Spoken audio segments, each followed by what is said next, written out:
ನಮಸ್ಕಾರ ಸ್ನೇಹಿತರೆ, ನಮ್ಮ ಚಾನಲ್ಗೆ ಮತ್ತೊಮ್ಮೆ ಸ್ವಾಗತ. ನಮ್ಮ ಹೀರೋ ಪರಿಸ್ಥಿತಿ ಹೇಗಿರುತ್ತಪ್ಪ ಅಂದ್ರೆ ಲಿಟ್ರಲಿ 3 ಹೊತ್ತು ಊಟ ತಿನ್ಬೇಕಂದ್ರೂ ಅವ್ರಿಗೆ ಕಷ್ಟನೇ. ಅಷ್ಟೊಂದು ಕಡು ಬಡತನದಲ್ಲಿ ನಮ್ಮ ಹೀರೋ ಫ್ಯಾಮಿಲಿ ಇರುತ್ತೆ. ಒಂದು ದಿನ ನಮ್ಮ ಹೀರೋ ಇವತ್ತು ನಾನು ಹಂದಿ ಮರಿನಾದ್ರೂ ಬೇಟೆಯಾಡಿ ಇಲ್ಲಿಗೆ ತರ್ತೀನಿ ಅಂತ ಅವರ ಹೆಂಡತಿಗೆ ಹೇಳಿ ಬೇಟೆ ಆಡೋದಕ್ಕಂತ ಒಂದು ದಟ್ಟವಾಗಿರೋ ಒಂದು ಕಾಡಿಗೆ ಹೋಗ್ತಾನೆ. ಅವನು ಎಕ್ಸ್ಪೆಕ್ಟ್ ಮಾಡಿದ್ದು ಒಂದು ಹಂದಿ ಮರಿ, ಆದ್ರೆ ಅವನಿಗೆ ಅಲ್ಲಿ ಕಾಣಿಸಿದ್ದು ಒಂದು ಟೈಗರ್. ಅಲ್ಲಿರೋ ಜನರೆಲ್ಲರೂ ಆ ಟೈಗರ್ನ ದೇವರು ಅಂತ ಪೂಜೆ ಮಾಡ್ತಿರ್ತಾರೆ. ಅಂತ ಒಂದು ಟೈಗರ್ನ ಜಪನೀಸ್ ದೇಶದ ಆಫೀಸರ್ಸ್ ಸಾಯಿಸ್ಬೇಕು ಅಂತ ಅನ್ಕೊಂತಿದ್ದಾರೆ. ಅಂತ ಅವರ ಜೊತೆ ನಮ್ಮ ಹೀರೋ ಮಗನು ಸೇರ್ಕೊಂಡು ಆ ಟೈಗರ್ನ ಹತ್ಯೆ ಮಾಡಬೇಕು ಅಂತ ಹೋಗ್ತಾನೆ. ಅವನ್ ಯಾಕೆ ಅವರ ಜೊತೆ ಸೇರ್ಕೊಂಡ ಅಂತ ಈ ವಿಡಿಯೋದಲ್ಲಿ ನೋಡೋಣ. ಅಂದಂಗೆ ಮೂವಿ ಹೆಸರು ದ ಟೈಗರ್ ಅಂತ 2015 ರಿಲೀಸ್ ಆಗಿರೋದು. ಇನ್ನ ಲೇಟ್ ಮಾಡ್ದಿರೋ ಮೂವಿ ಕಡೆ ಹೋಗೋಣ. ನನ್ನ ಹೆಸರು ವರ್ಧ ಅಂತ, ನೀವು ನೋಡ್ತಾ ಇದ್ರ ಮಿಸ್ಟರ್ ವರ್ಧ ಯೂಟ್ಯೂಬ್ ಚಾನಲ್. ಈ ಮೂವಿ ಜಪನೀಸ್ ಅವರು ಸೌತ್ ಕೊರಿಯಾ ಮೇಲೆ ಅಟ್ಯಾಕ್ ಮಾಡಿ ಅವರ ಆಳ್ವಿಕೆ ನಡೆಸ್ತಾ ಇರೋ ಒಂದು ಟೈಮ್ ಲೈನ್ ಅಲ್ಲಿ ಮೂವಿ ನಡೆಯುತ್ತೆ. ಒಂದು ದಿನ ನಮ್ಮ ಹೀರೋ ಅವನ ಮಗನಿಗೆ ಬೇಟೆ ಆಡೋದು ಹೇಗೆ ಅಂತ ಟೆಕ್ನಿಕ್ಸ್ ನ ಹೇಳ್ಕೊಡ್ತಿರ್ತಾನೆ.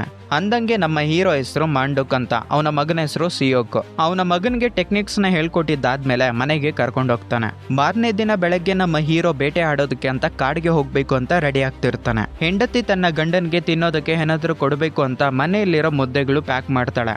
ಇವಾಗ ನಮ್ಗೆ ಗೊತ್ತಾಗುತ್ತೆ ಆ ಮನೆಯಲ್ಲಿರೋದು 3 ಮುದ್ದೆಗಳಂತ, ತಿನ್ನೋದಕ್ಕೆ ಬೇರೆ ಏನು ಇರೋದಿಲ್ಲ ಅವರ ಮನೆಯಲ್ಲಿ. ನಾನು ನನ್ನ ಮಗ ಉಪವಾಸ ಇದ್ರೂ ಪರವಾಗಿಲ್ಲ, ನನ್ನ ಗಂಡ ತಿನ್ಬೇಕು, ಯಾಕಂದ್ರೆ ನನ್ನ ಗಂಡ ಇವಾಗ ಬೇಟೆ ಆಡೋದಕ್ಕೆ ಹೋಗ್ತಾನೆ, ಅವನು ತುಂಬಾ ಪುಷ್ಟವಾಗಿ ಇರಬೇಕು ಅಂತ. ಹೆಂಡತಿ ಆಹಾರ ಎತ್ಕೊಂಡ್ಬಂದು ಗಂಡನ್ಗೆ ಕೊಡೋದಕ್ಕೆ ನೋಡ್ತಾಳೆ. ಆದ್ರೆ ನಮ್ಮ ಹೀರೋ ಆ ಫುಡ್ ನೀವೇ ತಿನ್ನಿ, ನಾನೇನಾದ್ರೂ ಒಂದು ಆಚೆಗಡೆಗೆ ಹೋಗಿ ತಿಂತೀನಿ ಅಂತ ಹೇಳಿ ನಿನಗೆ ಮಾತು ಕೊಡ್ತಾ ಇದ್ದೀನಿ, ಈ ದಟ್ಟವಾದ ಕಾಡಲ್ಲಿ ಯಾವುದೋ ಒಂದು ಪ್ರಾಣಿನ ಇವತ್ತು ಬೇಟೆ ಆಡಿ ನಿಮ್ಗೋಸ್ಕರ ತರ್ತೀನಿ ಅಂತ ಹೇಳಿ ಅಲ್ಲಿಂದ ಹೊರಡ್ತಾನೆ. ಸೌತ್ ಕೊರಿಯಾದಲ್ಲಿ ಗಿರಿಜನ್ ಹಿಮಪರ್ವತಗಳು ಅಂತ ಇರ್ತವೆ. ಅದೇ ಒಂದು ಪರ್ವತಗಳಲ್ಲಿ ನಮ್ಮ ಹೀರೋ ಬೇಟೆ ಆಡೋದಕ್ಕೆ ಹೋಗ್ತಾ ಇರುವಾಗ ನಮ್ಮ ಹೀರೋಗೆ ಹೊಟ್ಟೆ ಹಸುವಾಗುತ್ತೆ. ಅವನ ಹೆಂಡತಿ ಕೊಡೋ ಒಂದು ಫುಡ್ ನ ಬೇಡ ಅಂದ, ಯಾಕಂದ್ರೆ ಅವರ ಹೆಂಡತಿ ಮಕ್ಕಳು ಊಟ ತಿನ್ಬೇಕು ಅಂತ.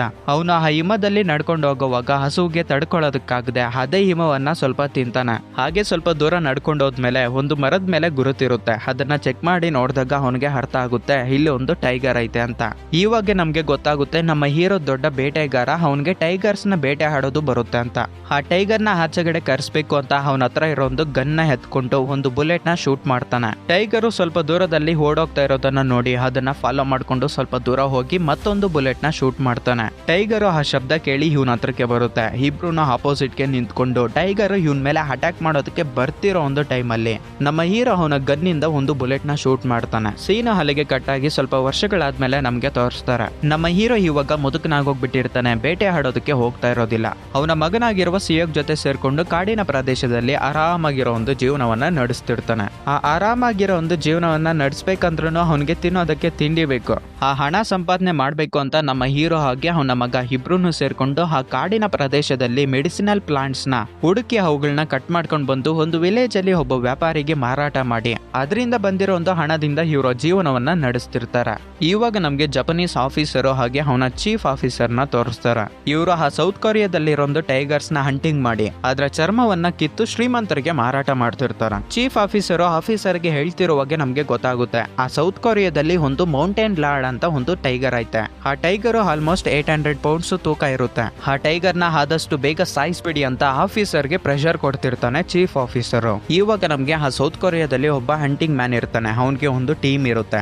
ಹಂಟರ್ ಅವನ ಟೀಮ್ ನ ಹಾಕೊಂಡು ಒಂದು ಕಾಡಿಗೆ ಹೋಗಿ ಟೈಗರ್ ನ ಹಿಡ್ಕೋಬೇಕು ಅಂತ ಟ್ರಾಪ್ ನ ಸೆಟ್ ಮಾಡ್ತಾನೆ. ಸ್ವಲ್ಪ ಸಮಯ ಆದ್ಮೇಲೆ ಆ ಟ್ರಾಪ್ ಗೆ ಒಂದು ಟೈಗರ್ ಬಂದು ಸಿಕ್ಕಾಕೊಂಡ್ಬಿಡುತ್ತೆ. ಆ ಟೈಗರ್ ಗೆ 2 ಮರಿಗಳು ಕೂಡ ಹಿಡ್ತವೆ. ಈ ಹಂಟರ್ ಆ ಟೈಗರ್ ನ ಸಾಯಿಸ್ಬಿಟ್ಟು ಆ 2 ಮರಿಗಳನ್ನ ಸಾಯಿಸ್ಬಿಡ್ತಾನೆ. ನಂತರ ಅವನ ಟೀಮ್ ಆ ಟೈಗರ್ ನ ಎತ್ಕೊಂಡು ಹೋಗ್ತಾ ಇರೋವಾಗ ನಮ್ಗೆ ಗೊತ್ತಾಗುತ್ತೆ ಆ ಟೈಗರ್ ಬಂದ್ಬಿಟ್ಟು ಈ ಜಪನೀಸ್ ಅವರು ಮೌಂಟೇನ್ ಲಾರ್ಡ್ ಅನ್ನೋ ಒಂದು ಟೈಗರ್ ನ ಸಾಯಿಸ್ಬೇಕು ಅಂತ ನೋಡ್ತಿರ್ತಾರಲ್ವಾ. ಆ ಮೌಂಟೇನ್ ಲಾರ್ಡ್ ಟೈಗರ್ ಹೆಂಡತಿ ಮಕ್ಕಳನ್ನ ಈ ಹಂಟರ್ ಸಾಯಿಸ್ಬಿಟ್ಟು ಎತ್ಕೊಂಡು ಹೋಗ್ತಿರ್ತಾನೆ. ಅದೇ ದೃಶ್ಯವನ್ನ ಈ ಮೌಂಟೇನ್ ಲಾರ್ಡ್ ಸ್ವಲ್ಪ ದೂರದಿಂದ ನೋಡುತ್ತೆ. ನನ್ನ ಹೆಂಡತಿ ಮಕ್ಕಳು ಸತ್ತೋಗ್ಬಿಟ್ಟಿದ್ದಾರೆ ಅಂತ ಸ್ವಲ್ಪ ಬಾಧೆ ಪಟ್ರು ಮೌಂಟೇನ್ ಲಾರ್ಡ್ ಗೆ ತುಂಬಾನೇ ಕೋಪ ಬರುತ್ತೆ. ಈ ಹಂಟರ್ ನ ಸಾಯಿಸ್ಬಿಡ್ಬೇಕು ಅಂತ ಡಿಸೈಡ್ ಆಗುತ್ತೆ. ನಂತರ ಈ ಜಪನೀಸ್ ಆಫೀಸರ್ ಹಂಟರ್ ನ ಅವನ ಹತ್ರಕ್ಕೆ ಕರ್ಸ್ಕೊಂಡು ಈ ಮೌಂಟೇನ್ ಲಾರ್ಡ್ ಅನ್ನೋ ಒಂದು ಟೈಗರ್ ಐತಂತಲ್ವಾ, ಅದನ್ನ ಸಾಯಿಸ್ಬೇಕು ಅಂತ ನನಗೆ ಮೇಲೆಯಿಂದ ಜಾಸ್ತಿ ಪ್ರೆಷರ್ ಬರ್ತೈತೆ. ಆ ಟೈಗರ್ನ ಹತ್ಯೆ ಮಾಡೋದಕ್ಕೆ ನೀನೇ ನನಗೆ ಹೆಲ್ಪ್ ಮಾಡ್ಬೇಕು ಅಂತ ಕೇಳ್ತಾನೆ. ಹಂಟರು ಅದಕ್ಕೆ ಆ ಟೈಗರ್ನ ಅಷ್ಟೊಂದು ಈಸಿಯಾಗಿ ಸಾಯಿಸೋದಕ್ಕೆ ಆಗಲ್ಲ. ಆ ಟೈಗರು ತುಂಬಾ ಇಂಟೆಲಿಜೆಂಟ್. ಆ ಟೈಗರ್ ಹೇಗೆ ಯೋಚನೆ ಮಾಡುತ್ತೆ ಅಂತ ಗೊತ್ತಿರೋ ವ್ಯಕ್ತಿ ಮಾತ್ರನೇ ಆ ಟೈಗರ್ನ ಹತ್ಯೆ ಮಾಡೋದಕ್ಕೆ ಆಗೋದು.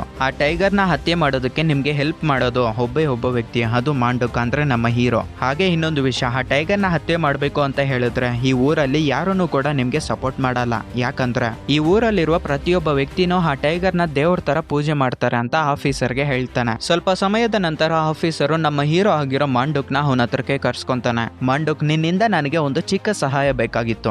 ಈ ಊರಲ್ಲಿರುವ ಮೌಂಟೇನ್ ಲಾರ್ಡ್ ಆಗಿರೋ ಟೈಗರ್ನ ಹತ್ಯೆ ಮಾಡಬೇಕು ಅಂತ ನನಗೆ ಮೇಲೆಯಿಂದ ಜಾಸ್ತಿ ಪ್ರೆಷರ್ ಬರ್ತೈತೆ. ನನಗೆ ಆ ಟೈಗರ್ನ ಹತ್ಯೆ ಮಾಡೋದಕ್ಕೆ ನಿನ್ನ ಸಹಾಯ ಬೇಕಾಗಿತ್ತು ಅಂತ ಕೇಳಿದಾಗ ನಮ್ಮ ಹೀರೋ ಮಾತ್ರ, ನಾನು ಸುಮಾರು ವರ್ಷಗಳ ಹಿಂದೆನೆ ಈ ಬೇಟೆ ಆಡೋದನ್ನ ಬಿಟ್ಬಿಟ್ಟಿದ್ದೀನಿ, ಪ್ಲೀಸ್ ಸರ್ ನನ್ನನ್ನ ಇಲ್ಲಿಂದ ಬಿಟ್ಬಿಡಿ ಅಂತ ಹೇಳಿ ನಮ್ಮ ಹೀರೋ ಅಲ್ಲಿಂದ ಬಂದ್ಬಿಡ್ತಾನೆ. ಈ ಜಪನೀಸ್ ಆಫೀಸರ್ ಹಂಟರ್ ಮ್ಯಾನ್ ನ ಟೈಗರ್ನ ಬೇಟೆ ಆಡೋದಕ್ಕೆ ಕಾಡಿಗೆ ಕಳಿಸ್ತಾನೆ. ಹಂಟರ್ ಅವನ ಟೀಮ್ ಜೊತೆ ಸೇರ್ಕೊಂಡು ಟ್ರಾಪ್ ನ ಸೆಟ್ ಮಾಡಿ ಆ ಟ್ರಾಪ್ ಒಳಗಡೆ ಒಂದು ಪ್ರಾಣಿನ ಹಾಕಿರ್ತಾನೆ. ಆ ಪ್ರಾಣಿನ ತಿನ್ನೋದಕ್ಕೆ ಈ ಟೈಗರು ಬಂದಾಗ ಆ ಟ್ರಾಪ್ಗೆ ಸಿಕ್ಕಾಕೊಂಡ್ಬಿಡುತ್ತೆ ಅಂತ ಹಂಟರು ಹಾಗೆ ಅವನ ಟೀಮ್ ಆ ಟ್ರಾಪ್ ಇಂದ ಸ್ವಲ್ಪ ದೂರದಲ್ಲಿ ವೇಟ್ ಮಾಡ್ತಿರ್ತಾರೆ. ದೊಡ್ಡದಾಗಿ ಸೌಂಡ್ ಬರೋದ್ರಿಂದ ನಾವ್ ಹಾಕಿರೋ ಒಂದು ಟ್ರಾಪ್ಗೆ ಮೌಂಟೇನ್ ಲಾರ್ಡ್ ಸಿಕ್ಕಾಕೊಂಡ್ಬಿಟ್ಟೈತೆ ಅಂತ ಅಲ್ಲಿಗೆ ಬಂದು ನೋಡ್ತಾರೆ. ಆದ್ರೆ ಆ ಟೈಗರ್ ತುಂಬಾ ಇಂಟೆಲಿಜೆಂಟ್ ಇಂದ ಅಲ್ಲಿರೋ ಒಂದು ಪ್ರಾಣಿನ ಎತ್ಕೊಂಡು ಆ ಟ್ರಾಪ್ಗೆ ತೋಳಗಳನ್ನ ಸಿಕ್ಕಾಕ್ಸ್ಬಿಟ್ಟು ಅಲ್ಲಿಂದ ಓಡೋಗ್ಬಿಟ್ಟಿರುತ್ತೆ. ಹಂಟರು ಆ ದೃಶ್ಯನ ನೋಡಿ ಇನ್ನ ಇದನ್ನ ಸಾಯಿಸ್ಬೇಕಂದ್ರೆ ಮಾಂಡುಕ್ ಬರ್ಲೇಬೇಕು ಅಂತ ಅವನ ಹತ್ರಕ್ಕೆ ಬಂದು ಕೇಳ್ಕೊಂತಾನೆ. ಆ ಟೈಗರು ಈ ಕಾಡಲ್ಲಿ ಓಡಾಡ್ತಾ ಇದ್ರೆ ಜನಗಳಿಗೆ ತೊಂದರೆ, ಅದೊಂದು ಕ್ರೂರ ಪ್ರಾಣಿ, ಅದರ ಮನಸ್ಸು ಯಾವಾಗಾದ್ರೂ ಚೇಂಜ್ ಆಗ್ಬೋದು.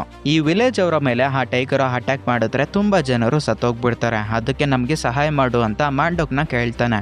ಇವಾಗ ಒಂದು ಫ್ಲಾಶ್ ಬ್ಯಾಕ್ ಓಪನ್ ಆಗುತ್ತೆ. ನಮ್ಮ ಹೀರೋ ಯೌವನದಲ್ಲಿದ್ದಾಗ ಒಂದು ದಿನ ಈ ಮೌಂಟೇನ್ ಲಾರ್ಡ್ ನ ಬೇಟೆ ಆಡೋದಕ್ಕಂತ ಹೋಗಿರ್ತಾನೆ. ಆ ಒಂದು ಟೈಮ್ ಅಲ್ಲಿ ಈ ಮೌಂಟೇನ್ ಲಾರ್ಡ್ ಇವನ ಕಣ್ಣಿಗೆ ಸಿಕ್ಕಾಗ ಇವನ ಗನ್ ಇಂದ ಶೂಟ್ ಮಾಡಿರ್ತಾನೆ. ಆದ್ರೆ ಆ ಗನ್ನು ಮಿಸ್ಫೈರ್ ಆಗಿ ಆ ಬುಲೆಟ್ ಇವನ ಹೆಂಡತಿಗೆ ಹೋಗಿ ಬಿದ್ದಿರುತ್ತೆ. ಇದರಿಂದ ಹೆಂಡತಿ ಸತ್ತೋಗ್ಬಿಟ್ಟಿರ್ತಾಳೆ. ಇದೇ ಒಂದು ರೀಸನ್ ಗೆ ನಮ್ಮ ಹೀರೋ ಇವಾಗ ಬೇಟೆ ಆಡೋದನ್ನ ಬಿಟ್ಟಿರ್ತಾನೆ ಅಂತ ನಮ್ಗೆ ಗೊತ್ತಾಗುತ್ತೆ. ಅದಕ್ಕೆ ಇವನ ಹತ್ರಕ್ಕೆ ಬಂದಿರೋ ಹಂಟರ್ಗುನು ಕೂಡ ನಾನು ತುಂಬಾ ವರ್ಷಗಳ ಹಿಂದೆನೆ ಬೇಟೆ ಆಡೋದನ್ನ ಬಿಟ್ಬಿಟ್ಟಿದ್ದೀನಿ, ಇವಾಗ ನನ್ನ ಕೈಯಲ್ಲಿ ಬೇಟೆ ಆಡೋದಕ್ಕೆ ಆಗೋದು ಇಲ್ಲ, ನಾನ್ ಬೇಟೆ ಆಡೋದಕ್ಕೆ ಬರೋದೂ ಇಲ್ಲ ಅಂತ ಹೇಳಿ ಅವನನ್ನ ಅಲ್ಲಿಂದ ಕಳಿಸ್ಬಿಡ್ತಾನೆ. ನಮ್ಮ ಹೀರೋ ಈ ಹಂಟರ್ ಹತ್ರ ಮಾತಾಡ್ತಾ ಇರೋದನ್ನ ಅವನ ಮಗನಾಗಿರೋ ಸಿಯೋಕು ಕೇಳಿಸ್ಕೊಂಡಿರ್ತಾನೆ. ನಂತರ ಸಿಯೋಕು ಒಂದು ಹುಡುಗಿ ಹತ್ರ ಮಾತಾಡ್ತಾ ಇರೋದನ್ನ ತೋರಿಸ್ತಾರೆ. ಇವಾಗ ನಿಮ್ಗೆ ಗೊತ್ತಾಗಿರ್ಬೇಕು, ನಮ್ಮ ಹೀರೋ ಆ ಹುಡುಗಿನ ಲವ್ ಮಾಡ್ತಿರ್ತಾನೆ. ಹಾಗೆ ಆ ಹುಡುಗಿನೂ ಕೂಡ ನಮ್ಮ ಸಿಯೋಕ್ನ ಲವ್ ಮಾಡ್ತಿರ್ತಾಳೆ. ಆದ್ರೆ ಆ ಹುಡುಗಿ ತಾಯಿ ಮಾತ್ರ ಬೇರೆಯವ್ರಿಗೆ ಕೊಟ್ಟು ಮದುವೆ ಮಾಡ್ಬೇಕು ಅಂತ ಡಿಸೈಡ್ ಆಗಿರ್ತಾಳೆ. ಯಾಕಂದ್ರೆ ಸಿಯೋಕು ಒಬ್ಬ ಬೇಟೆಗಾರ, ಅವನ ಹತ್ರ ಅಷ್ಟೊಂದು ಹಣ ಇರೋದಿಲ್ಲ. ಇದೊಂದು ನಾರ್ಮಲ್ ಥಿಂಗ್. ಒಂದು ತಾಯಿ ತನ್ನ ಮಗಳನ್ನ ಶ್ರೀಮಂತ ಹುಡುಗನಿಗೆ ಕೊಡ್ಬೇಕು, ತನ್ನ ಮಗಳು ಸಂತೋಷವಾಗಿರ್ಬೇಕು ಅಂತ ಅನ್ಕೊಂತಾಳೆ. ಸಿಯೋಕು ಅದನ್ನ ಅರ್ಥ ಮಾಡ್ಕೊಂಡು ನಾನು ಕೂಡ ಹಣನ ಸಂಪಾದನೆ ಮಾಡ್ತೀನಿ ಅಂತ ಈ ಜಪನೀಸ್ ಆಫೀಸರು ಹಾಗೆ ಹಂಟರು ಇಬ್ರು ಟೈಗರ್ನ ಹತ್ಯೆ ಮಾಡೋದು ಹೇಗೆ ಅಂತ ಆಲೋಚನೆ ಮಾಡ್ತಿರೋ ಒಂದು ಪ್ಲೇಸ್ಗೆ ಸಿಯೋಕು ಅಲ್ಲಿಗೆ ಬರ್ತಾನೆ. ನನಗೆ ಆ ಟೈಗರ್ ಹೇಗೆ ಆಲೋಚನೆ ಮಾಡುತ್ತೆ ಅಂತ ಗೊತ್ತು, ನಮ್ಮ ತಂದೆ ಹತ್ರ ನಾನು ಅದನ್ನ ಬೇಟೆ ಆಡೋದು ಹೇಗೆ ಅಂತ ಕಲ್ಸ್ಕೊಂಡಿದ್ದೀನಿ, ಆ ಟೈಗರ್ನ ಹತ್ಯೆ ಮಾಡೋದ್ರಲ್ಲಿ ನಾನ್ ನಿಮ್ಗೆ ಸಹಾಯ ಮಾಡ್ತೀನಿ ಅಂತ ಹೇಳ್ತಾನೆ. ಜಪನೀಸ್ ಆಫೀಸರ್ಗೆ ಹಾಗೆ ಹಂಟರ್ಗೆ ಗೊತ್ತು ಸಿಯೋಕ್ ಹೇಳ್ತಾ ಇರೋ ಒಂದು ಮಾತುಗಳು ಸುಳ್ಳು ಅಂತ. ಆದ್ರೂ ಕೂಡ ಅವನನ್ನ ಇವ್ರ ಜೊತೆಗೆ ಸೇರ್ಸ್ಕೊಂತಾರೆ. ಯಾಕಂದ್ರೆ ಮಗ ಟೈಗರ್ನ ಹಂಟ್ ಮಾಡೋದಕ್ಕೆ ಬಂದಾಗ ತಂದೆನೂ ಕೂಡ ನಮ್ಗೆ ಸಪೋರ್ಟಿವ್ಗೆ ಬರ್ತಾನೆ ಅಂತ. ಹಂಟರ್ ಈ ಜಪನೀಸ್ ಪೊಲೀಸರು ಹಾಗೆ ಅವನ ಟೀಮ್ ನ ಹಾಕೊಂಡು ಬೇಟೆ ಆಡೋದಕ್ಕೆ ಅಂತ ಕಾಡಿಗೆ ಹೋಗ್ತಾನೆ. ಇವನ ಹತ್ರ 2 ಪ್ಲಾನ್ಗಳಿರ್ತವೆ. ಒಂದು ಬಂದ್ಬಿಟ್ಟು ಹಂಟರ್ ಇವನ ಟೀಮ್ ನ ಹಾಕೊಂಡು ಆ ಟೈಗರ್ಗೆ ಒಂದು ಟ್ರಾಪ್ ನ ಸೆಟ್ ಮಾಡಿರ್ತಾನೆ. ಅಪ್ಪಿ ತಪ್ಪಿ ಈ ಟೈಗರ್ ಅಲ್ಲಿಂದ ಏನಾದ್ರೂ ತಪ್ಸ್ಕೊಂಡ್ಬಿಟ್ರೆ ಅದಕ್ಕೆ ಸ್ವಲ್ಪ ಗಾಯಗಳಾಗಿರ್ತವೆ. ಅದೇ ಒಂದು ಗಾಯಗಳ ಮೇಲೆ 2ನೇ ಕಡೆಯಿಂದ ಈ ಜಪನೀಸ್ ಪೊಲೀಸರು ಬಂದು ಅವ್ರ ಹತ್ರ ಇರೋ ಒಂದು ಗನ್ಗಳಿಂದ ಇದನ್ನ ಶೂಟ್ ಮಾಡಿ ಸಾಯಿಸ್ಬಿಡೋ ಒಂದು ಪ್ಲಾನ್. ಆದ್ರೆ ಇವರ ಸ್ಟ್ರಾಟಜಿನ ಆ ಟೈಗರ್ ಅರ್ಥ ಮಾಡ್ಕೊಂಡ್ಬಿಟ್ಟು ಮೊದಲು ಈ ಜಪನೀಸ್ ಪೊಲೀಸರ ಮೇಲೆ ಅಟ್ಯಾಕ್ ಮಾಡೋದಕ್ಕೆ ಬಂದ್ಬಿಡುತ್ತೆ. ಲಿಟ್ರಲಿ ಆ ಟೈಗರು ಇವ್ರ ಮೇಲೆ ಭಯಂಕರವಾಗಿ ದಾಳಿ ಮಾಡುತ್ತೆ. ತುಂಬಾ ಜನರನ್ನ ಈ ಟೈಗರು ಸಾಯಿಸ್ಬಿಡುತ್ತೆ. ಇದರಲ್ಲಿ ತುಂಬಾ ಜನರು ಗಾಯಗೊಳ್ತಾರೆ. ಈ ಜಪನೀಸ್ ಪೊಲೀಸರ ಜೊತೆನೆ ಸಿಯೋಕು ಕೂಡ ಆ ಟೈಗರ್ನ ಹತ್ಯೆ ಮಾಡೋದಕ್ಕಂತ ಇವ್ರ ಜೊತೆ ಬಂದಿರ್ತಾನೆ. ಈ ಟೈಗರ್ ಅಲ್ಲಿಗೆ ಬಂದಿರುವ ಎಲ್ಲರ ಮೇಲೇನು ಅಟ್ಯಾಕ್ ಮಾಡುತ್ತೆ. ಆದ್ರೆ ಸಿಯೋಕ್ ಹತ್ರಕ್ಕೆ ಬಂದು ಅವನನ್ನ ನೋಡಿ ಏನು ಮಾಡ್ತಿರೋ ಹೊರಟೋಗ್ತಾ ಇರುತ್ತೆ. ಇದೇ ಒಂದು ಟೈಮ್ ಅಲ್ಲಿ ಸಿಯೋಕ್ ಹಿಂದ್ಗಡೆ ಇರೋ ಒಬ್ಬ ವ್ಯಕ್ತಿ ಮಾತ್ರ ಈ ಟೈಗರ್ನ ಹತ್ಯೆ ಮಾಡ್ಬೇಕು ಅಂತ ಅವನ ಹತ್ರ ಇರೋ ಒಂದು ಗನ್ ಇಂದ ಟೈಗರ್ಗೆ ಶೂಟ್ ಮಾಡ್ತಾನೆ. ಟೈಗರ್ ಹಿಂದಕ್ಕೆ ತಿರುಗಿ ಅವ್ರ ಮೇಲೆ ಅಟ್ಯಾಕ್ ಮಾಡೋದಕ್ಕೆ ಬರ್ತಿರುವಾಗ ಸಿಯೋಕು ಇದು ನನ್ ಮೇಲೆ ಅಟ್ಯಾಕ್ ಮಾಡೋದಕ್ಕೆ ಬರ್ತೈತೆ ಅಂತ ಪಕ್ಕದಲ್ಲಿರುವ ಒಂದು ಗನ್ನ ಎತ್ಕೊಂಡು ಇವನ ಆ ಟೈಗರ್ಗೆ ಶೂಟ್ ಮಾಡ್ತಾನೆ. ಇದರಿಂದ ಆ ಟೈಗರ್ ನಮ್ಮ ಸಿಯೋಕ್ ಮೇಲೆ ಅಟ್ಯಾಕ್ ಮಾಡಿ ಅವನಿಗೆ ಗಾಯ ಮಾಡುತ್ತೆ. ಹಾಗೆ ರಾತ್ರಿ ಆಗುತ್ತೆ. ಅಲ್ಲಿರೋ ತೋಳಗಳು ತಿನ್ನೋದಕ್ಕೆ ಏನಾದ್ರೂ ಸಿಗ್ಬೋದು ಅಂತ ಇದೇ ಪ್ಲೇಸ್ಗೆ ಬರ್ತವೆ. ಆ ತೋಳಗಳು ಕೊನೆ ಪ್ರಾಣದಲ್ಲಿ ಉಳಿದಿರುವ ನಮ್ಮ ಸಿಯೋಕ್ನ ನೋಡಿ ಆ ತೋಳಗಳು ನಮ್ಮ ಸಿಯೋಕ್ನ ಹೋಗ್ಲ ಅಡ್ಡಾಗೆ ಹೇಳ್ಕೊಂಡು ಹೋಗ್ತವೆ. ಇನ್ನೇನ್ ಆ ತೋಳಗಳು ಸಿಯೋಕ್ನ ಪಾರ್ಟ್ಗಳಾಗಿ ಕಿತ್ತು ತಿಂದಾಕ್ ಬಿಡ್ಬೇಕು. ಅದೇ ಟೈಮ್ಗೆ ಟೈಗರ್ ಅಲ್ಲಿಗೆ ಬಂದು ನಮ್ಮ ಸಿಯೋಕ್ ಮೇಲೆ ಅಟ್ಯಾಕ್ ಮಾಡ್ತಾ ಇರೋ ತೋಳಗಳನ್ನೆಲ್ಲ ಅಲ್ಲಿಂದ ಓಡಿಸ್ಬಿಡುತ್ತೆ. ಆ ಟೈಗರು ನಿಧಾನವಾಗಿ ಸಿಯೋಕ್ ಹತ್ರಕ್ಕೆ ಬಂತು ಸಿಯೋಕ್ನ ಟೈಗರ್ ಹತ್ರಕ್ಕೆ ಹೇಳ್ಕೊಳ್ಳುತ್ತೆ. ಆ ಟೈಗರು ತನ್ನ ನಾಲಿಗೆಯಿಂದ ಸಿಯೋಕ್ ಮುಖವನ್ನ ಕ್ಲೀನ್ ಮಾಡುತ್ತೆ. ಇನ್ನೊಂದು ಕಡೆ ನಮ್ಮ ಹೀರೋ ತನ್ನ ಮಗನಿಗೋಸ್ಕರ ಆ ವಿಲೇಜ್ ಎಲ್ಲ ಹುಡುಕಾಡ್ಬಿಡ್ತಾನೆ. ತನ್ನ ಮಗ ಎಲ್ಲಿಗೋಗಿದ್ದಾನೆ ಅಂತ ಅವನಿಗೆ ಗೊತ್ತಾಗೋದಿಲ್ಲ. ಲಾಸ್ಟ್ಗೆ ತನ್ನ ಮನೆ ಹತ್ರ ಬರ್ತಾನೆ. ಅದೇ ಟೈಮ್ಗೆ ಟೈಗರು ಸಿಯೋಕ್ನ ಎತ್ಕೊಂಡ್ ಬಂದು ನಮ್ಮ ಹೀರೋ ಮನೆ ಮುಂದೆ ಹಾಕುತ್ತೆ. ಇವಾಗ ಇನ್ನೊಂದು ಫ್ಲಾಶ್ ಬ್ಯಾಕ್ ಓಪನ್ ಆಗುತ್ತೆ. ನಮ್ಮ ಹೀರೋ ಮೂವಿ ಸ್ಟಾರ್ಟಿಂಗ್ ಅಲ್ಲಿ ಒಂದು ಟೈಗರ್ ನ ಬೇಟೆ ಆಡೋದಕ್ಕೆ ಹೋಗಿ ಗನ್ ನ ಶೂಟ್ ಮಾಡ್ತಾನಲ್ವಾ, ಅದರಲ್ಲಿ ಒಂದು ಟೈಗರು ಸತ್ತೋಗ್ಬಿಟ್ಟಿರುತ್ತೆ. ನಿಜ ಹೇಳ್ಬೇಕಂದ್ರೆ ಆ ಟೈಗರ್ಗೆ 2 ಮರಿಗಳಿರ್ತವೆ. ಆ ಮರಿಗಳನ್ನ ನಮ್ಮ ಹೀರೋ ನೋಡ್ಬಿಟ್ಟು ಆ 2 ಮರಿಗಳನ್ನ ಎತ್ಕೊಂಡೋಗಿ ಒಂದು ಗುಹೆ ಹತ್ರ ಬಿಟ್ಟು ಡೈಲಿ ಅದಕ್ಕೆ ಫುಡ್ ನ ಫೀಡ್ ಮಾಡ್ತಿರ್ತಾನೆ. ವರ್ಷಕ್ಕೆ 1 ಬಾರಿ ಆ ಪ್ಲೇಸ್ ಅಲ್ಲಿ ಜಾಸ್ತಿ ಮಂಜು ಬೀಳುತ್ತೆ. ಆ ಮಂಜಿನ ಕಾಲ ಹೋದ್ಮೇಲೆ ನಮ್ಮ ಹೀರೋ 2 ಟೈಗರ್ ಮರಿಗಳನ್ನ ಒಂದು ಗುಹೆ ಹತ್ರ ಬಿಟ್ಟಿರ್ತಾನಲ್ವಾ, ಅಲ್ಲಿಗೆ ಬಂದು ನೋಡಿದಾಗ ಅದರಲ್ಲಿ ಒಂದು ಮರಿ ಸತ್ತೋಗ್ಬಿಟ್ಟಿರುತ್ತೆ. ಅದರಲ್ಲಿ ಒಂದು ಟೈಗರ್ ಮರಿ ಬದುಕಿರುತ್ತಲ್ವಾ, ಅದೇ ಟೈಗರ್ ಮರಿ ಇವಾಗ ಮೌಂಟೇನ್ ಲಾರ್ಡ್ ಆಗೈತೆ ಅಂತ ನಮ್ಗೆ ಗೊತ್ತಾಗುತ್ತೆ. ಮೌಂಟೇನ್ ಲಾರ್ಡ್ ಚಿಕ್ಕವಾಗಿದ್ದಾಗ ನಮ್ಮ ಹೀರೋ ಮಾಡಿರೋ ಒಂದು ಸಹಾಯ ನೆನ್ಪಿಟ್ಕೊಂಡಿರ್ಬೇಕು. ಅದಕ್ಕೆ ನಮ್ಮ ಹೀರೋ ಮಗನನ್ನ ಆ ಟೈಗರ್ ಏನು ಮಾಡ್ದೆ ಮತ್ತೆ ಇವನ ಹತ್ರಕ್ಕೆ ಎತ್ಕೊಂಡ್ಬಂದು ಬಿಟ್ಟಿರುತ್ತೆ. ಇನ್ನೊಂದು ಕಡೆ ಹಂಟರ್ ಜಪನೀಸ್ ಚೀಫ್ ಆಫೀಸರ್ ಹತ್ರಕ್ಕೆ ಹೋಗಿ ನಾವು ಆದಷ್ಟು ಬೇಗ ಟೈಗರ್ನ ಹತ್ಯೆ ಮಾಡಬೇಕು, ಇಲ್ಲ ಅಂದ್ರೆ ಅದು ನಮ್ಮಿಂದ ತಪ್ಸ್ಕೊಂಡ್ಬಿಡುತ್ತೆ. ಯಾಕಂದ್ರೆ ಇನ್ನ ಹತ್ತಿರದಲ್ಲೇ ಚಳಿಗಾಲ ಸ್ಟಾರ್ಟ್ ಆಗ್ತೈತೆ. ಮಂಜೇನಾದ್ರೂ ಬಿದ್ರೆ ಆ ಟೈಗರು ತನ್ನ ಗುಹೆ ಒಳಗಡೆ ಹೋಗಿ ಸೆಟ್ಲ್ ಆಗೋಗ್ಬಿಡುತ್ತೆ. ಮತ್ತೆ ಸ್ವಲ್ಪ ತಿಂಗಳು ಆ ಟೈಗರ್ ಆಚೆಗಡೆ ಬರೋದಿಲ್ಲ.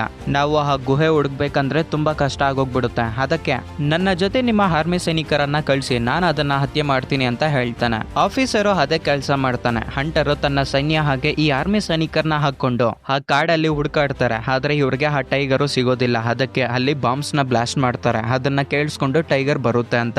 ಟೈಗರು ತನ್ನ ಗುಹೆಯಲ್ಲಿರುತ್ತೆ. ಈ ಬಾಂಬ್ಸ್ ಶಬ್ದನ ಕೇಳಿಸ್ಕೊಂಡು ಆಚೆಗಡೆಗೆ ಬಂದು ಈ ಆರ್ಮಿ ಸೈನಿಕರು ಹಾಗೆ ಹಂಟರ್ ಟೀಮ್ ಇರುತ್ತಲ್ವಾ, ಅವರ ಮೇಲೆ ಬಿರಿ ಅಟ್ಯಾಕ್ ಮಾಡುತ್ತೆ. ಆರ್ಮಿ ಸೈನಿಕರು ಗನ್ಸ್ ಇಂದ ಶೂಟ್ ಮಾಡೋದಕ್ಕೆ ಟ್ರೈ ಮಾಡ್ತಾರೆ. ಆದ್ರೆ ಟೈಗರು ಅದು ತಲೆಗೆ ಹಾಕೊಂಡಿರ ತನ್ನ ಕೈಗೆ ಸಿಕ್ಕಿರುವ ಆರ್ಮಿ ಸೈನಿಕರ ದೇಹಗಳನ್ನ ಬಿರಿ ಕಿತ್ತು ಬಿಸಾಕ್ಬಿಡುತ್ತೆ. ಮೌಂಟೇನ್ ಲಾರ್ಡ್ ಹೀಗೆ ಅವ್ರ ಮೇಲೆ ಅಟ್ಯಾಕ್ ಮಾಡ್ತಿರೋ ಒಂದು ಟೈಮ್ ಅಲ್ಲಿ ಹಂಟರು ಟೈಗರ್ಗೆ ಶೂಟ್ ಮಾಡಿ ಒಂದತ್ರ ಅದನ್ನ ಬಂದಿಯಾಗಿ ಮಾಡ್ತಾನೆ. ಆದ್ರೆ ಮತ್ತೆ ಟೈಗರ್ ಅವ್ರು ಹಾಕಿರೋ ಒಂದು ಟ್ರಾಪ್ ಇಂದ ತಪ್ಸ್ಕೊಂಡು ಈ ಹಂಟರ್ ಮೇಲೆ ಅಟ್ಯಾಕ್ ಮಾಡಿ ಭಯಂಕರವಾಗಿ ಅವನನ್ನ ಹತ್ಯೆ ಮಾಡಿ ನಮ್ಮ ಹೀರೋ ಆಗಿರುವ ಮಾಂಡೋಕ್ ಹತ್ರಕ್ಕೆ ಬರುತ್ತೆ. ಒಂದು ಕಡೆ ನೋಡ್ಕೊಂಡ್ರೆ ಆ ಟೈಗರ್ ಹಾಗೆ ನಮ್ಮ ಹೀರೋ ಇಬ್ರು ಅವರ ಫ್ಯಾಮಿಲಿನ ಕಳ್ಕೊಂಡಿದ್ದಾರೆ. ಮಾಂಡೋಕ್ ಆ ಟೈಗರ್ ಹತ್ರ ಬೇಡ್ಕೊಂಡು ನೀನು ನಿನ್ನ ಗುಹೆ ಹತ್ರಕ್ಕೆ ಹೋಗು, ನಾನೇ ಅಲ್ಲಿಗೆ ಬರ್ತೀನಿ ಅಂತ ಹೇಳಿ ಆ ಟೈಗರ್ನ ಅಲ್ಲಿಂದ ಕಳಿಸ್ಬಿಡ್ತಾನೆ. ಇನ್ನೊಂದು ಕಡೆ ಜಪನೀಸ್ ಆರ್ಮಿಯಲ್ಲಿ ತುಂಬಾ ಜನರಿಗೆ ಗಾಯಗಳಾಗಿರ್ತವೆ. ಕೊನೆ ಪ್ರಾಣದಲ್ಲಿ ಹಿಂದಿರುಗಿ ಬಂದಿರ್ತಾರೆ. ಜಪನೀಸ್ ಆಫೀಸರು ಹಂಟರ್ ಟೀಮ್ ಅಲ್ಲಿ ಒಬ್ನನ್ನ ಕರೆದು ಇನ್ನ ನಮ್ಗೆ ಬೇರೆ ದಾರಿ ಇಲ್ಲ, ಆ ಟೈಗರ್ನ ಹತ್ಯೆ ಮಾಡ್ಬೇಕಂದ್ರೆ ನಾವು ಮಾಂಡುಕ್ನ ಸಹಾಯ ತಗೊಳ್ಳೇಬೇಕು. ನೀನು ಮಾಂಡುಕ್ ಹತ್ರ ಹೋಗಿ ನಾನ್ ಕರೀತಿದ್ದೀನಿ ಅಂತ ಹೇಳಿ ಅವನನ್ನ ಇಲ್ಲಿಗೆ ಕರ್ಕೊಂಡ್ ಬಾ ಅಂತ ಕಳಿಸ್ತಾನೆ. ಇನ್ನೊಂದು ಕಡೆ ಮಾಂಡುಕ್ ಟೈಗರ್ಗೆ ಮಾತು ಕೊಟ್ಟಿರ್ತಾನೆ, ನಿನ್ನ ಪ್ರದೇಶಕ್ಕೆ ನಾನೇ ಬರ್ತೀನಿ ಅಂತ. ತನ್ನ ಮಗನಾಗಿರುವ ಸಿಯುಕು ಇವಾಗ ಕೊನೆ ಪ್ರಾಣದಲ್ಲಿ ಉಳಿದಿರ್ತಾನೆ. ಅವನು ಬದುಕ್ತಾನೋ ಸಾಯ್ತಾನೋ ಅನ್ನೋ ಒಂದು ಡೈಲಮಾದಲ್ಲಿ ನಮ್ಮ ಹೀರೋ ಇರ್ತಾನೆ. ಅವನು ಸುಮಾರು ವರ್ಷಗಳಿಂದನೇ ಬೇಟೆ ಆಡೋದನ್ನ ಬಿಟ್ಬಿಟ್ಟಿದ್ದೀನಿ ಅಂತ ಅವನ ಗನ್ನನ್ನ ಎತ್ತಿಕ್ಕಿರ್ತಾನೆ. ಅವನ ಗನ್ನನ್ನ ಮತ್ತೆ ಎತ್ಕೊಂಡು ಮನೆಯಿಂದ ಆಚೆಗಡೆಗೆ ಬಂದು ಅವನ ಮನೆಯಲ್ಲಿ ತನ್ನ ಮಗನನ್ನ ಇಟ್ಟು ಆ ಮನೆನ ಸುಟ್ಟು ಬೂದಿ ಮಾಡಾಕ್ ಬಿಡ್ತಾನೆ. ಹಾಗೆ ನಮ್ಮ ಹೀರೋ ಟೈಗರ್ಗೆ ಮಾತು ಕೊಟ್ಟಿರೋ ಹಾಗೆ ಟೈಗರು ಗಿರಿಜನ್ ಪರ್ವತದ ಮೇಲೆ ಇರುತ್ತೆ ಅಂತ ನಮ್ಮ ಹೀರೋಗೆ ಮೊದ್ಲೇ ಗೊತ್ತಿರುತ್ತೆ. ಅದಕ್ಕೆ ಆ ಗಿರಿಜನ್ ಪರ್ವತವನ್ನ ಹತ್ತೋದಕ್ಕೆ ಸ್ಟಾರ್ಟ್ ಮಾಡ್ತಾನೆ. ಇನ್ನೊಂದು ಕಡೆ ಜಪನೀಸ್ ಆಫೀಸರು ಹಂಟರ್ ಟೀಮ್ ಅಲ್ಲಿ ಒಬ್ಬ ವ್ಯಕ್ತಿನ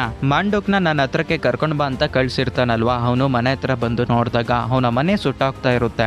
ಮಾಂಡೋಕ್ ಇವಾಗ ಗಿರಿಜನ್ ಪರ್ವತವನ್ನ ಹತ್ತುತ್ತಿದ್ದಾನೆ ಅಂತ ತಿಳ್ಕೊಂಡು ಅವನ ಟೀಮು ಹಾಗೆ ಆರ್ಮಿ ಸೈನಿಕರನ್ನ ಹಾಕೊಂಡು ಮಾಂಡುಕ್ನ ಹುಡ್ಕೋದಕ್ಕೆ ಗಿರಿಜನ್ ಪರ್ವತವನ್ನ ಹತ್ತೋದಕ್ಕೆ ಸ್ಟಾರ್ಟ್ ಮಾಡ್ತಾರೆ. ಇನ್ನೊಂದು ಕಡೆ ನಮ್ಮ ಹೀರೋ ತುಂಬಾ ಕಷ್ಟಪಟ್ಟು ಆ ಪರ್ವತವನ್ನ ಹೇರಿ ಟೈಗರ್ ಗುಹೆ ಇರೋ ಒಂದು ಪ್ಲೇಸ್ ಹತ್ರಕ್ಕೆ ಬರ್ತಾನೆ. ಅದೇ ಸಮಯಕ್ಕೆ ಆ ಟೈಗರು ನಮ್ಮ ಹೀರೋ ಮುಂದಕ್ಕೆ ಬರುತ್ತೆ. ನಮ್ಮ ಹೀರೋ ಆ ಟೈಗರ್ ಮುಂದೆ ಮನ್ಕಾಲ್ ಮೇಲೆ ಕೂತ್ಕೊಂಡು ನನ್ನನ್ನ ಕ್ಷಮಿಸು ದೇವ್ರೆ ಅಂತ ಬೇಡ್ಕೊಂಡು ಅವನು ತಂದಿರೋ ಒಂದು ಗನ್ನಿಂದ ಒಂದು ಬುಲೆಟ್ ನ ಟೈಗರ್ಗೆ ಶೂಟ್ ಮಾಡ್ತಾನೆ. ಆ ಗನ್ನನ್ನ ಸೈಡ್ಗೆ ಬಿಸಾಕಿ ಅವನು ತಂದಿರೋ ಒಂದು ಕತ್ತಿನ ಕೈಯಲ್ಲಿ ಇಟ್ಕೊಂಡು ನನ್ ಮೇಲೆ ಅಟ್ಯಾಕ್ ಮಾಡು ಅಂತ ಕೂಗಾಡ್ತಿರ್ತಾನೆ. ಆ ಟೈಗರು ನಮ್ಮ ಹೀರೋನ ತುಂಬಾನೇ ನಂಬಿರುತ್ತೆ. ಯಾಕಂದ್ರೆ ಅದು ಚಿಕ್ಕವಾಗಿದ್ದಾಗ ನಮ್ಮ ಹೀರೋ ಅದಕ್ಕೆ ಪ್ರಾಣ ಭಿಕ್ಷೆ ಕೊಟ್ಟು ಅದಕ್ಕೆ ಫುಡ್ ನ ಫೀಡ್ ಮಾಡ್ತಿರ್ತಾನೆ. ಅದಕ್ಕೆ ಆ ಟೈಗರು ನನ್ನ ಮೇಲೆ ಅಷ್ಟೊಂದು ಈಸಿಯಾಗಿ ಅಟ್ಯಾಕ್ ಮಾಡಲ್ಲ ಅಂತ ತಿಳ್ಕೊಂಡು ಮೊದ್ಲು ಗನ್ನಿಂದ ಶೂಟ್ ಮಾಡಿ ಅದಕ್ಕೆ ಕೋಪ ಬರೋ ಹಾಗೆ ಮಾಡಿ ನನ್ ಮೇಲೆ ಅಟ್ಯಾಕ್ ಮಾಡಿಸ್ಕೊಳ್ಳೋಣ ಅಂತ ಹೀಗೆ ಮಾಡಿರ್ತಾನೆ. ಲಾಸ್ಟಿಗೆ ಆ ಟೈಗರ್ಗೆ ಕೋಪ ಬಂದು ನಮ್ಮ ಹೀರೋ ಮೇಲೆ ಅಟ್ಯಾಕ್ ಮಾಡಿದಾಗ ಇಬ್ರು ಸೇರಿ ಒಂದು ಗುನಿಗೆ ಬಿದ್ದೋಗ್ಬಿಡ್ತಾರೆ. ಈ ದೃಶ್ಯವನ್ನ ಬೇಟೆಗಾರರಲ್ಲಿ ಒಬ್ಬ ವ್ಯಕ್ತಿ ನೋಡ್ಬಿಟ್ಟಿರ್ತಾನೆ. ಆ ಬೇಟೆಗಾರ ಬೆಟ್ಟದ ತುದಿ ಹತ್ರಕ್ಕೆ ಬಂದು ಯಾರಾದ್ರೂ ಬದುಕಿದಾರೋ ಇಲ್ವೋ ಅಂತ ಚೆಕ್ ಮಾಡ್ಕೊಂತಾನೆ. ಆ ವ್ಯಕ್ತಿ ಮಾರನೇ ದಿನ ಬೆಳಗ್ಗೆ ಜಪನೀಸ್ ಚೀಫ್ ಆಫೀಸರ್ ಹತ್ರಕ್ಕೆ ಹೋಗಿ ಮೌಂಟೇನ್ ಲಾರ್ಡ್ ಸತ್ತೋಗ್ಬಿಟ್ಟಿದ್ದಾನೆ. ಇಲ್ಲಿರುವ ಟೈಗರ್ಸ್ಗೆ ದೈವ ಶಕ್ತಿಗಳಿರ್ತವೆ. ಹಾಗೆ ಆ ಮೌಂಟೇನ್ ಲಾರ್ಡ್ ಈ ದೇವತೆಗಳ ಅವತಾರ ಎಂದು ಇಲ್ಲಿರೋ ಜನರೆಲ್ಲರೂ ನಂಬ್ತಾರೆ ಅಂತ ಹೇಳ್ತಾನೆ. ಇದರಿಂದ ಆ ಜಪನೀಸ್ ಆಫೀಸರು ಬದಲಾಗಿ ಸೌತ್ ಕೊರಿಯಾದಲ್ಲಿರುವ ಎಲ್ಲ ಟೈಗರ್ಸ್ ನ ಹತ್ಯೆ ಮಾಡ್ಬೇಕು ಅಂತ ಸೈನಿಕರನ್ನ ಕಳ್ಸಿರ್ತಾನಲ್ವಾ, ಆ ಸೈನಿಕರನ್ನ ಹಿಂದಕ್ಕೆ ಕರ್ಕೊಂತಾನೆ. ಮೂವಿ ಲಾಸ್ಟ್ ಅಲ್ಲಿ ನಮ್ಮ ಹೀರೋ ಹಾಗೆ ಟೈಗರು ಒಂದತ್ರ ಬಿದ್ದು ಸತ್ತೋಗಿರೋ ಒಂದು ದೃಶ್ಯನ ನೋಡ್ಸಿ ಮೂವಿನ ಇಲ್ಲಿಗೆ ಹೆಂಡ್ ಮಾಡ್ತಾರೆ. ಈ ಮೂವಿಯಲ್ಲಿ ಆ ಟೈಗರ್ ಚಿಕ್ಕವಾಗಿದ್ದಾಗ ನಮ್ಮ ಹೀರೋ ಅದನ್ನ ಕಾಪಾಡಿದಾನೆ ಅಂತ, ಅದಕ್ಕೆ ಫುಡ್ ಫೀಡ್ ಮಾಡಿದಾನೆ ಅನ್ನೋ ಒಂದೇ ಒಂದು ರೀಸನ್ಗೆ ಆ ಟೈಗರು ನಮ್ಮ ಹೀರೋ ಮೇಲೆ ಹಾಗೆ ಅವನ ಮಗನ ಮೇಲೆ ಅಟ್ಯಾಕ್ ಮಾಡ್ಬೇಕಂದ್ರೆ 100 ಸತಿ ಆಲೋಚನೆ ಮಾಡಿ ಅವ್ರ ಮೇಲೆ ಅಟ್ಯಾಕ್ ಮಾಡುತ್ತೆ. ಎಷ್ಟು ಗ್ರೇಟ್ ಅಲ್ವಾ? ಆ ಪ್ರಾಣಿಗಳಿಗಿರೋ ವಿಶ್ವಾಸ ಈ ಮನುಷ್ಯರಿಗಿಲ್ಲ ಗುರು. ದುಡ್ಡು ನೋಡಿದ್ರೆ ದುಡ್ಡು ಅಂತ ಅವನ ಪಕ್ಕದಲ್ಲೇ ಇರೋ ವ್ಯಕ್ತಿನ ನಂಬಿಸಿ ಹಿಂದ್ಗಡೆಯಿಂದ ಚುಚ್ಚಾಕ್ತಾರ. ನೀವ್ ಯಾರಾದ್ರೂ ಒಬ್ಬ ವ್ಯಕ್ತಿನ ನಂಬ್ತಿದ್ರ ಅಂತ ಅಂದ್ರೆ ನಿಮ್ಮ ರಿಲೇಶನ್ಶಿಪ್ ಲಾಂಗ್ ಟೈಮ್ ಇರಬೇಕು ಅಂತ ನೀವು ಅನ್ಕೊಂಡ್ರೆ ಮಾತ್ರ ದುಡ್ಡಿನ ವಿಚಾರ ನಿಮ್ಮಿಬ್ಬರ ಮಧ್ಯೆ ಬರ್ದಿರೋ ಹಾಗೆ ನೋಡ್ಕೊಳ್ಳಿ. ಸಾಲ ಕೊಡೋದಕ್ಕೂ ಹೋಗ್ಬೇಡಿ, ಸಾಲ ತಗೊಳ್ಳೋದಕ್ಕೂ ಹೋಗ್ಬೇಡಿ. ನಿಮ್ಮ ಹತ್ರ ಹಣ ಜಾಸ್ತಿ ಇದ್ರೆ ಅವ್ನು ಕೇಳಿರೋದು ಕಮ್ಮಿ ಅಮೌಂಟ್ ಆದ್ರೆ ಆ ಅಮೌಂಟ್ ನ ಸಾಲದ ರೂಪದಲ್ಲಿ ಕೊಡೋದಕ್ಕೆ ಹೋಗ್ಬೇಡಿ. ಆ ಅಮೌಂಟ್ ನ ನಾನು ತಿಂದಾಕ್ ಬಿಟ್ಟಿದ್ದೀನಿ, ಇಲ್ಲ ಜೋಬ್ ಅರ್ಧೋಗ್ಬಿಟ್ಟು ಎಲ್ಲೋ ಬಿದ್ದೋಗ್ಬಿಟ್ಟೈತೆ ಅಂತ ಅನ್ಕೊಂಡು ಆ ಅಮೌಂಟ್ ನ ಆ ವ್ಯಕ್ತಿಗೆ ಕೊಡಿ. ಇನ್ನೇನೈತೆ ಅಷ್ಟೇ. ಇನ್ನೊಂದು ಇಂಟ್ರೆಸ್ಟಿಂಗ್ ಆಗಿರೋ ಮಿಸ್ಟೀರಿಯಸ್ ಆಗಿರೋ ವಿಡಿಯೋದಲ್ಲಿ ಮೀಟ್ ಆಗೋಣ. ಸೈನಿಂಗ್ ಆಫ್ ನಿಮ್ಮ ವರದಾ.